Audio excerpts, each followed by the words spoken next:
प्यारे साथियों, जय भीम, जय भारत, जय संविधान, जय मंडल, जय जोहार, जय जवान, जय किसान, जय लोकतंत्र, जय विज्ञान। आज का ये लाइव, इसमें थोड़ी सी देरी भी हुई है। देरी के लिए मुझे खेद है। देरी इसलिए हुई कि मैं लोकसभा में था और जो अनुदान मांगे हैं उन पे सेकंड बैच की अपनी बात रख रहा था और कोशिश कर रहा था कि अपने नगीना लोकसभा क्षेत्र में जो आवश्यकताएं हैं हमारे यहाँ, सबसे बड़ी जो रोजगार, जिसकी वजह से हमारे लोकसभा क्षेत्र के लोगों को बहुत दूर दूर तक जाके काम करना पड़ता है। कोई पंजाब, लुधियाना, हरियाणा जाता है, लुधियाना में जाता है, जालंधर में जाता है, अमृतसर जाता है, और कोई हरियाणा में जाके काम करता है, गुड़गांव में, पलवल, फरीदाबाद में। कुछ लोग दिल्ली आते हैं, कुछ लोग मुंबई जाते हैं, कुछ लोग हैदराबाद जाते हैं, कुछ लोग गुजरात जाते हैं। उसी को लेकर मैं बात रख रहा था, इसलिए मुझे देरी हुई। लेकिन क्योंकि महत्वपूर्ण है इसलिए मुझे आपसे चर्चा करनी थी कि आपसे बात हो जाए। 15 मार्च ऐतिहासिक दिन है आजाद समाज पार्टी के लिए और बहुजन समाज के लिए। सबसे पहले मैं अपनी बात को शुरू करने से पहले बहुजन समाज में जन्मे सभी संतों, गुरुओं और महान पुरुषों को नमन करता हूं। और मैं बहुत सारे महापुरुषों के नाम लेता हूं, इसलिए लेता हूं कि आप लोग उनको, जो लोग मुझे फॉलो करते हैं, आप उनको पढ़ें, जानें। इसलिए नहीं कि उनकी पूजा करें, इसलिए कि उनको पढ़ें, जानें, उनके जीवन में उन्होंने क्या किया, इसको समझें, इसको देखें और महसूस करें कि आपके यहाँ तक पहुँचने में किस किस का योगदान है। जो आज स्वाभिमान सम्मान का जीवन आप भारत में प्राप्त कर रहे हैं, ये किस किस महापुरुषों की वजह से हो पाया है। तो मैं महामानव तथागत बुद्ध से लेके जगत गुरु सतगुरु रविदास जी, गुरु नानक देव, गुरु कबीर, गुरु घासीदास, नारायण गुरु, संत गाडगे जी महाराज, अखंड ज्योति सतगुरु समनदास जी, राष्ट्रपिता ज्योतिबा फूले, छत्रपति साहू जी महाराज, डॉक्टर बाबा साहब अम्बेडकर, संत राम बी प्रजापति जी, बाबू जगदेव प्रसाद कुशवाहा, जननायक कपूरी ठाकुर, सर छोटू राम, चौधरी चरण सिंह जी, मामना राम सुब वर्मा, संत राम बी प्रजापति जी, बाबू शिवदयाल चौरसिया, राम जी, संतू जी लाड, परमानंद लोधी जी, माँ अहिल्याबाई होलकर, माँ उदा देवी पासी, माँ झलकारी बाई, माँ फातिमा शेख, माँ फूलन देवी, देश के तमाम अमर शहीद जवान जिन्होंने देश के लिए बलिदान दिया, मान्यवर दीना भाना वाल्मीकि साहब, मान्यवर काशीराम साहब, महाराजा लाखन पासी, महाराजा बिजली पासी, और भी बहुत सारे ऐसे रहबर हैं जिनमें प्यारेलाल यादव, ईवी प्यारा रामानायकर स्वामी। एक लेगेसी है बड़े लंबी। जब हम उनको पढ़ते हैं, जानते हैं, तो हमें एहसास होता है। संत तुकाराम, ये एक इतिहास है और मैं नौजवानों से स्पेशली कहना चाहता हूं कि वो पढ़ें, क्योंकि बिना किसी चीज को पढ़े जाने बिना हम लोग उस विषय पे काम महत्वपूर्ण तरीके से नहीं कर सकते हैं। काम कर सकते हैं लेकिन महत्वपूर्ण तरीके से, कामयाबी की तरफ रिजल्ट ओरिएंटेड प्रोग्राम या ऑब्जेक्टिव को ध्यान में, लक्ष्य को ध्यान में रख के कार्यक्रम, प्रोग्राम या संघर्ष नहीं कर सकते हैं। जब भी जरा सी कोई इस तरह की घटना होगी या इस तरह की चर्चा होगी तो हम लोग अपने लक्ष्य से भटक सकते हैं। इसलिए लगातार हम लोग कैडर कार्यक्रम चलाते हैं। तो ये दिन विशेष क्यों? विशेष इसलिए है कि रहबर आजम मान्यवर साहब श्री काशीराम, जिनको पंजाब में बाबू काशीराम कहते हैं, देश भर में बहुजन नायक कहते हैं, उनकी जयंती है 15 मार्च। और जब हमने आजाद समाज पार्टी बनाई तो कुछ दिनों बाद हमें पता लगा, जब इलेक्शन कमीशन ने हमें लेटर भेजा कि आजाद समाज पार्टी नाम से ऑलरेडी एक पार्टी रजिस्टर्ड है, तो आप इसके नाम के सामने कोई और नाम ऐड कर दीजिए। जैसे शिवसेना है, शिवसेना के साथ यूबीटी, और दूसरी जब टुकड़े होकर बन गए हैं तो वो एक और बन गए हैं, दूसरा शिंदे ग्रुप बन गया है। उस तरह से जदयू में भी हुआ, उस तरह से सीपीआईएम सीपीआईएल में भी हुआ, एमएल में भी हुआ। इसलिए उन्होंने ये सुझाव दिया, तो हमें लगा कि जिस महापुरुषों के आदर्शों पे हम लोग दल बना रहे हैं, वो क्योंकि बड़ी वो है, फूले, साहू, अंबेडकर, बिरसा मुंडा जी, तमाम हमारे पिछड़े वर्ग के महापुरुष, और मैं वीपी सिंह जी को भी धन्यवाद दूंगा। वीपी सिंह जी को भी, चाहे परिस्थिति कुछ भी रही हो, लेकिन एक बड़ा फैसला था। हालांकि उस फैसले के पीछे बहुत सारा जो संघर्ष था, वो मान्यवर काशीराम साहब का जो बोट क्लब पे धरना चला 45 दिन, या और से अलग भी जो तमाम हमारे नेता लड़ रहे थे उस समय, उनका भी एक बहुत बड़ा रोल था कि उस तरह का दबाव बना था। लेकिन वीपी सिंह जी ने बड़ा फैसला लिया, इसलिए मैं वीपी सिंह जी का भी धन्यवाद करूंगा। तो मान्यवर काशीराम साहब का नाम हमने तब ऐड किया, और हम कोशिश कर रहे हैं कि उनका जो अधूरा सपना है, एक चेले का ये फर्ज बनता है, एक शिष्य का ये फर्ज बनता है कि अपने गुरु के अधूरे सपने को पूरा करे। तो आजाद समाज पार्टी के माध्यम से हम लोग जो हैं, क्योंकि उनसे हमने चलना सीखा, उनको देख देख के, उनको पढ़ के हम लोगों ने संघर्ष करना सीखा, और सीख रहे हैं अभी तक भी। तो जब वो कहते हैं कि मुर्दा लोग मिशन नहीं चलाते और जिंदा लोग मिशन को रुकने नहीं देते, तो हम लोगों को संदेश मिलता है कि मिशन चलाने के लिए अपने आप को जिंदा दिखाना जरूरी है, उसके लिए संघर्ष करना जरूरी है। और बहुत सारी बातें ऐसी हैं जो उनके जीवन की प्रभावित करते हैं, किस तरह से उन्होंने संघर्ष किया है, अभाव में संघर्ष किया, भूखे रहकर, साइकिल के माध्यम से, और सीमित साधनों में, और किस तरह उन्होंने जो है बहुजन समाज के लोगों को लड़ना सिखाया है, किस तरह अंतिम जो जातियां थी उनमें भी नेतृत्व पैदा किया है, विधायक बनाया, सांसद बनाया। आज तक पिछड़े वर्ग की जो अपने आप को पार्टियां कहती, वो भी नहीं बना पाएगी इतने सांसद विधायक जितने इस आंदोलन ने, जो मान्यवर काशीराम साहब ने शुरू किया, उसने बनाए। इसलिए मैं उनको नेता मानता हूं।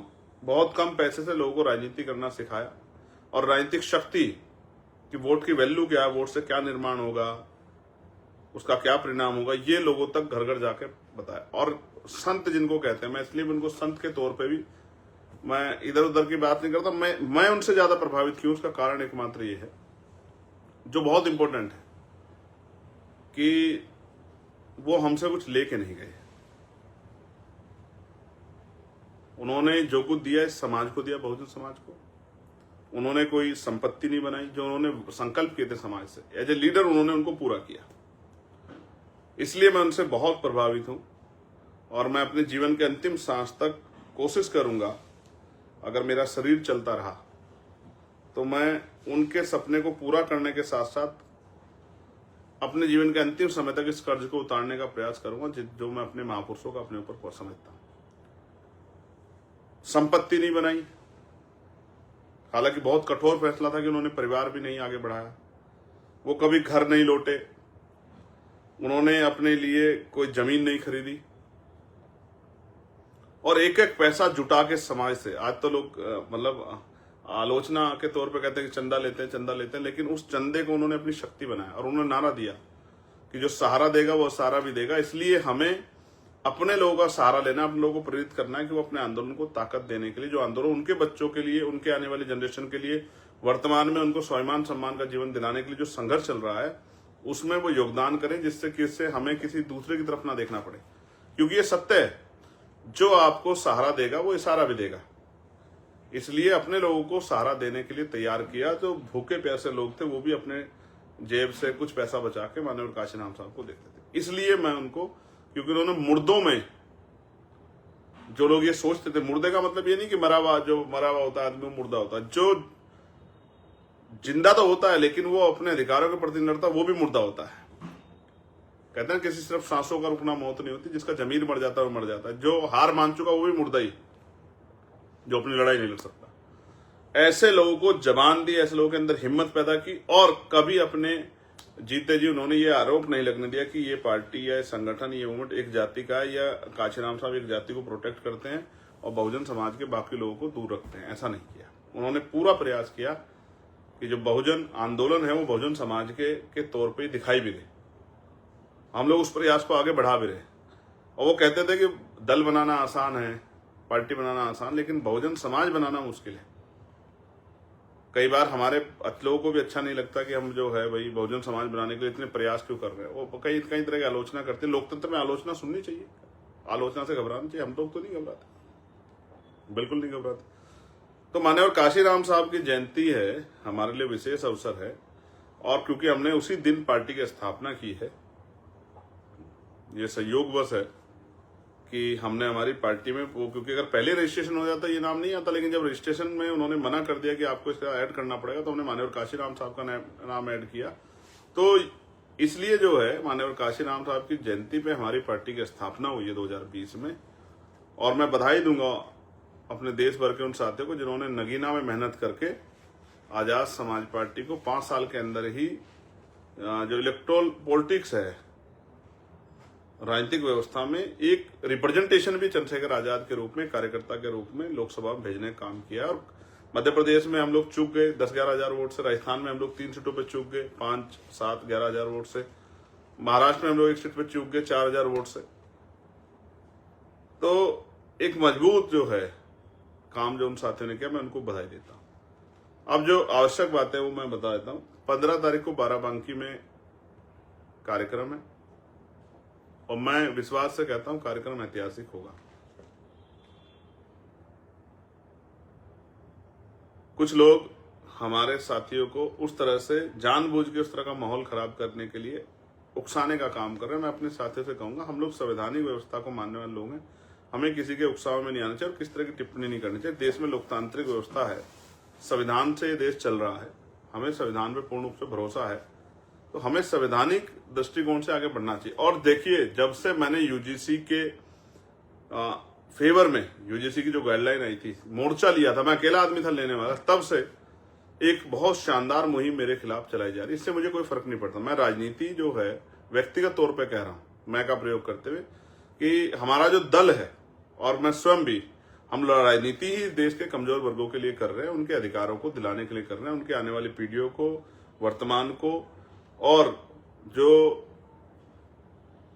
भविष्य है वो कैसे सुरक्षित हो, उनके अधिकार कैसे बचे, इसीलिए हम लोग राजनीति कर रहे हैं। इस बात से कोई फर्क नहीं पड़ता कि हमारे विरोध में कौन है। जब हम अपने लोगों के लिए काम करेंगे, SC ST OBC माइनॉरिटी के लिए काम करेंगे, दलित पिछड़े आदिवासियों मुसलमानों के लिए काम करेंगे, सिख जैन बौद्ध ईसाइयों के लिए काम करेंगे, तो ये बहुत सारे लोगों को अच्छा नहीं लगेगा।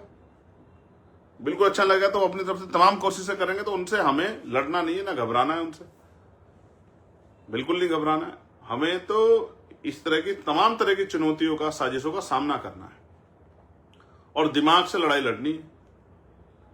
वो जितना हमारे लोगों को रोकने का काम करेंगे, मैं कहता हूं उससे ज्यादा लोग, और ये आप समझ लो, इन सब के पीछे सरकार है। मेरी बात को आप याद रखना। वरना आप बताओ, जिस आदमी पे गोली चली हो, जिस आदमी की हत्या का प्रयास किया गया हो, जिस आदमी को धमकी दी जाती हो, धमकी देने वाले घर में बैठे हैं और हमारे लोग परेशान हो रहे हैं बेचारे। उनकी परमिशन एक दिन पहले करते हैं, जब रैली का समय आ जाता है, उनको मंच लगाने का भी सही मौका नहीं देते। ये जब से रैलियां स्टार्ट हुई, किस तरह का ये कोई सहयोग है, प्रयोग है?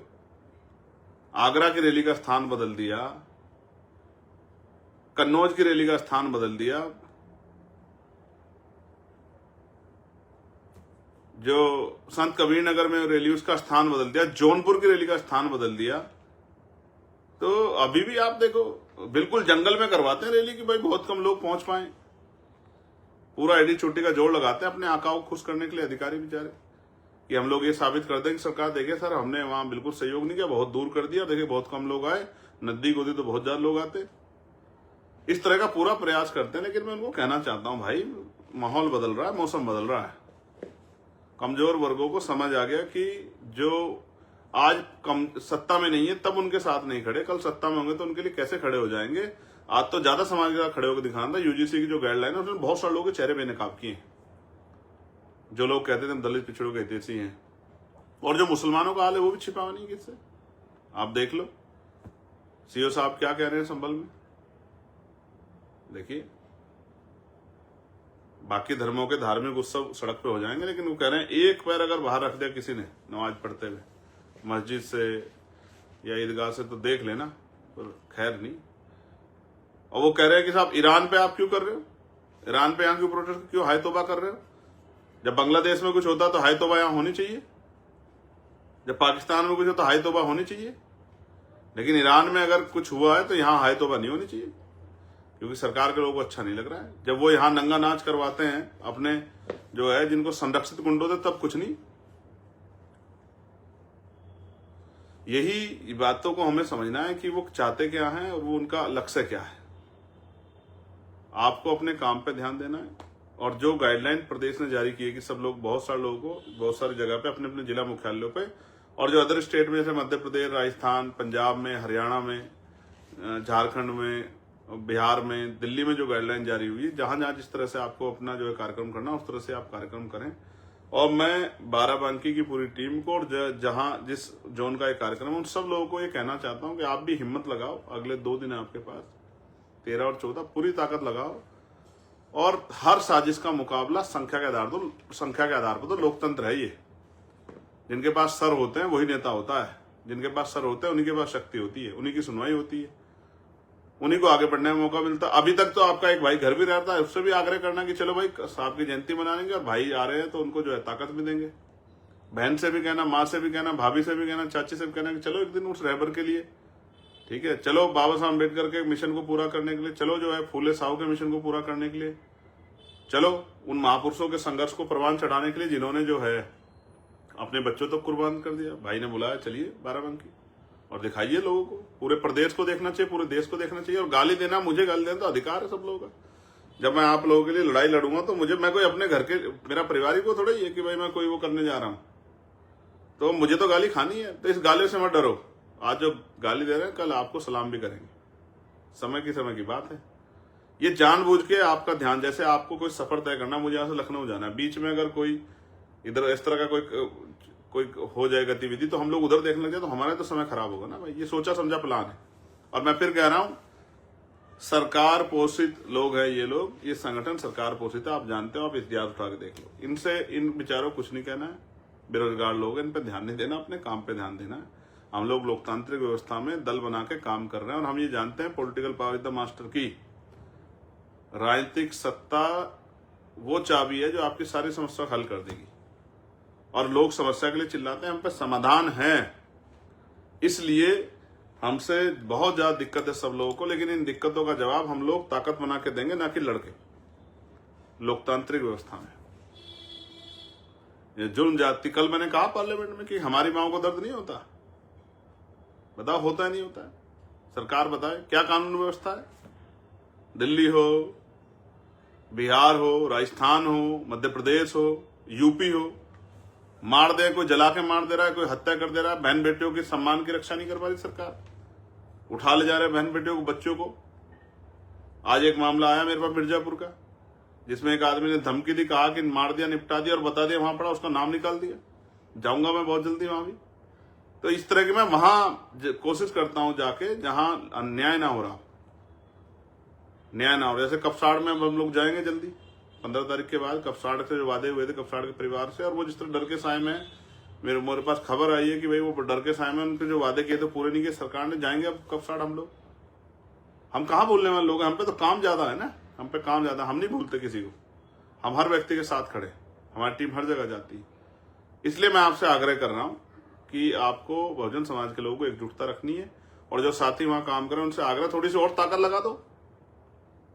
हालांकि रैलियां बहुत सफल हुई। कल प्रदेश अध्यक्ष जी ने मुझसे कहा कि किसी एक रैली की बड़ाई मत क्या करो आप, हम सब लोगों ने बहुत मेहनत की। मैं लाइव के माध्यम से उनको कहना चाहता हूं कि मैं बधाई देता हूं उत्तर प्रदेश की पूरी टीम को। और अभी उत्तराखंड में भी रैली करनी है, जो तारीख उनको दी थी उसको आगे बढ़ाएंगे थोड़ा सा, तो संगठनात्मक बदलाव किया है सीनियर लोगों से बात करके, तो उनको वहां भी आगे बढ़ाएंगे, वहां भी जल्दी रैली करेंगे। लेकिन ये रैली जो है अभी 29 तारीख की और 15 तारीख की, और उसके बाद भी जो आगे कार्यक्रम जो तय हुए हैं पिछड़ा वर्ग सम्मेलन के, वो सब शानदार होंगे, मेरा भरोसा है। क्योंकि हमारे साथियों ने बहुत काम किया, और जो साथी काम नहीं कर रहे उनसे भी मैं चिंता भी करता हूं, और उनसे आदेश निर्देश भी देता हूं कि भाई काम करो, आप ही के जिले पीछे रह जाएंगे। जैसे बिजनौर आगे भाग जाएगा, सहारनपुर आगे भाग जाएगा, शामली आगे भाग जाएगा, मुजफ्फरनगर आगे भाग जाएगा, मेरठ आगे भाग जाएगा, अमरोहा, मैं पश्चिम के लिए कह रहा हूं, अमरोहा आगे भाग जाएगा, संभल जो है भाग जाएगा आगे, हापुड़ भाग जाएगा आगे, बुलंदशहर भाग जाएगा, तो आप पीछे रह जाएगा, बरेली रामपुर आगे भाग जाएगा, सीतापुर आगे भाग जाएगा। आप देख लेना इस बार, मैं जो आपसे कह रहा हूं, रामपुर आगे भाग जाएगा, शाहजहांपुर आगे भागेगा इस बार, और इधर अंबेडकर नगर आजमगढ़ भागेंगे। तो ये इस तरह इसलिए कह रहा हूं कि जहां नहीं आगे बढ़ पाओगे, ताकत नहीं बना पाओगे, फिर वहां की सुनवाई कम होगी, वहां को उस तरह का सहयोग नहीं मिल पाएगा, फिर कहोगे कि भाई हमारे यहाँ नहीं हो पा रहा है काम। राजकाज बनाने के लिए हर व्यक्ति को मेहनत करनी पड़ेगी, पूरे संगठन को मेहनत करनी पड़ेगी, तब राजकाज बनेगा। इसलिए मैं आपसे आग्रह कर रहा हूं, अब तो कोशिश करेंगे अप्रैल के बाद हम लोग, अब ये 15 की रैली, फिर 29 की लखीमपुर खीरी में, उसके बाद हम लोग यात्रा का प्लान, हम लोग साथी सीनियर लोग, राष्ट्रीय कोर कमेटी के मेंबर, क्योंकि हमारे यहाँ वही सब कुछ तय करते हैं, कौन प्रदेश अध्यक्ष होगा, कौन संगठन का वो काम करेगा, कौन जो है किस तरह कार्यक्रम आगे करने, उन्होंने तय कर दिया है, तो अब वो कार्यक्रम चलाएंगे। मैंने 2 चीज नोटिस की है जब से मैंने यूजीसी पे स्टैंड लिया, क्योंकि किसी और ने नहीं लिया, किसी और को फर्क नहीं पड़ रहा था, मगर मुझे हमारे पढ़ने लिखने बच्चे को, जिनको आज यूपीएससी में पास होने बधाई दे रहे, वही बच्चे जब यूनिवर्सिटी में पढ़ रहे हैं, या वही जो कामयाब हो जाते हैं, सब देखते हैं उनको, जब वो पढ़ते हैं, उनके साथ जो अन्याय होता है उस पर जब वो लड़ाई लड़ने काम करते हैं, वो लड़ाई जो उनको पढ़ने हुए नहीं लड़नी चाहिए, इसलिए मैंने बच्चों से कहा था आप मत लड़ो, वो जब देखते हैं तो उनको कोई नहीं दिखाई देता कोई उनके लिए लड़ रहा है। इसलिए जब मैंने यूजीसी पे स्टैंड लिया, जब मैंने 15% अतिरिक्त अति पिछड़े वर्ग के लिए आरक्षण की बात की, जब मैंने पिछड़े वर्ग के लिए पॉलिटिकल रिजर्वेशन की बात की असेंबली में और पार्लियामेंट में, जब लगातार मैंने बैकलॉग पर ये जो इंटरव्यू, जैसे यूपीएससी का इंटरव्यू, जितने भी इंटरव्यू में बहुजन समाज के बच्चों के साथ जो धक्काशाही होती है, उनके साथ जो दोहरा व्यवहार होता है, तब मैंने उस पर आवाज उठाई। तो मेरे खिलाफ पूरा जो है पार्टी के खिलाफ इस तरह का पूरा प्रोपेगेंडा चला के काम चलाया जा रहा है। इन सब चीजों से हमारा आंदोलन कामयाब होने वाला नहीं। आप लोग अपने यहाँ मेहनत करो, हर झूठ का जवाब समय आने पे समय खुद देगा, लोग बोल बोल के बताएंगे। ऐसे तो आप सूरज के ऊपर भी घर बैठे धूल फेंक सकते हो, वो धूल आपके मुंह पे गिरेगी जो लोग धूल फेंक रहे हैं। इनसे घबराने की जरूरत नहीं, अपना काम कीजिए, मेहनत कीजिए। अभी से आपको बधाई। मेरा दिल कहता है कि बाराबंकी जो है किसी रैली से पीछे नहीं रहेगा, मजबूत रैली करेगा, और लखीमपुर खीरी भी मजबूत रैली करेगा। और जो घर बैठे थे किसी कारण से कि भाई ये चला जाएगा वो चला जाएगा, तो आप लोग भी निकले। बाराबंकी में एक ऐसा सैलाब दिखना चाहिए जिसे देख के जो है ना विरोधियों के वैसे ही हौसले टूट जाए। लोकतंत्र है, ये सदैव सत्ता किसी एक तरफ नहीं रहती, बदलती रहती। जनता जिस तरफ चलती है उसी तरफ चली जाती है सत्ता। मैं तो वो छोटा सा आदमी हूँ, सिपाही हूँ आपका, महापुरुषों कमीशन का। जब तक जीवन में लड़ता रहूंगा भाई, क्या फर्क पड़ता है। रो थोड़ा ही आदमी जाएगा, एक ही दिन जाएगा आदमी, एक दिन रहेगा। जब तक जीवन है जब तक संघर्ष करेंगे और अपने साथ अच्छे लोगों को तैयार करके जाएंगे। और मैं आप सबसे भी कहता हूँ, बहुजन समाज के एक एक जाति को, व्यक्ति को जोड़िए साहब। जिनको मौका नहीं मिला उनको मौका देना है, इस बार मौका देना है उनको, जिनको मौका नहीं मिला। अति पिछड़ी जातियों को इस बार विधानसभा में मौका देना है, जिनको मौका नहीं मिला। मुस्लिम समाज के भाइयों को भी संख्या के आधार पर, शेड्यूल कास्ट के भी उन सीटों पे जहां शेड्यूल कास्ट की संख्या अच्छी है, वहां जनरल सीटों पे भी शेड्यूल कास्ट के भाइयों को, नौजवान साथियों को लड़ाएंगे जो लोग संघर्ष कर रहे हैं। उन पे पैसा भी नहीं होगा तो पैसा इकट्ठा करेंगे चंदा मांग मांग के जनता से, और पैसा चंदा इकट्ठा करके वहीं से वहां के लोगों से उनको लड़ाएंगे और विधायक बना के असेंबली भेजेंगे। क्योंकि अब अमीरों का राज नहीं है, गरीबों के बच्चों को भी मौका मिलेगा। गरीब के बेटे भी विधानसभा जाएंगे, लोगों की आवाज बनेंगे, और इस प्रदेश में वो करके दिखाएंगे जो कभी नहीं हुआ। गरीबों की आवाज बनेंगे, गरीबों के जो सरकार आएगी, लोग कहा करें गरीबों की सरकार है, किसानों की सरकार है, नौजवानों की सरकार है, बहन बेटियों के सम्मान वाली सरकार है। और जो वादे चाहे पुलिस के भाइयों के साथ किए हो, जो होमगार्ड भाइयों के साथ, पीआरडी के जवानों के साथ, आशा आंगनबाड़ी बहनों को मैंने ही मांग उठाई। अभी देखिए कल भी मानदेय उनको जो है दैनिक वेतन की जगह उनको वो मिलना चाहिए। मानदेय की जगह उनको मंथली जो है वो मिलनी चाहिए, सैलरी मिलनी चाहिए। ऐसे ही भोजन माता, पंचायत सहायक, रोजगार सेवक, इनके विषय भी उठाने हैं, जोरदार तरीके से उठाने हैं। पीआरडी के जवानों का, होमगार्ड भाइयों का विषय उठाना है, ठीक है। आशा आंगनवाड़ी बहनों के विषय उठाने। इस तरह से ही जो जो विषय हमारे सामने आ जाएगा उन सब के विषय उठा के, और सफाई कर्मचारी जो हमारे भाई काम करें ठेकेदारी पे, उनकी भी समस्या का जड़ से इलाज करना है, पक्की नौकरी देनी है, शिविर में उतरना उनका बंद करना है। ये गुंडागर्दी की जो सरकारों ने काम किया सबको बंद करके और कमजोर वर्गों के हक अधिकारों की रक्षा करनी, उनको सम्मान का जीवन देना और जुर्म जाति अन्य अत्याचार को रोकना है। अंत में 15 तारीख को आपसे मुलाकात होगी बाराबंकी में। आप सबके लिए मंगल कामनाएं और अभी से माननीय काशीराम साहब की जयंती की आपको हार्दिक बधाई और धन्यवाद आप सभी का। और बाराबंकी के साथ विशेष संदेश, किसी चीज पर ध्यान मत दिए, मजबूती से अपना कार्यक्रम कराइए और सबका जवाब, कहते हैं ना जब सूरज निकलता है सबको दिखता है, सबको जवाब। जैसे क्रिकेट में एक वो है ना कि भाई मुंह से नहीं बोलना है, सारे आलोचना का जवाब बल्ले से देना है, बॉल से देना है। तो आप सबका जवाब बटन से दीजिए। इस बार 2027 में आजाद समाज पार्टी का बटन दबा के सबको जवाब दीजिए। इतनी शालीनता से मेहनत करिए, इतनी चुपचाप मेहनत कीजिए कि जब रिजल्ट आए तो इतना शोर मचे कि लोग डर जाएं, जैसे नगीना में वो कर रहे थे कि भाई ये कैसे हो गया। आपकी मेहनत को सलाम। जय भीम, जय भारत, जय संविधान, जय मंडल, जय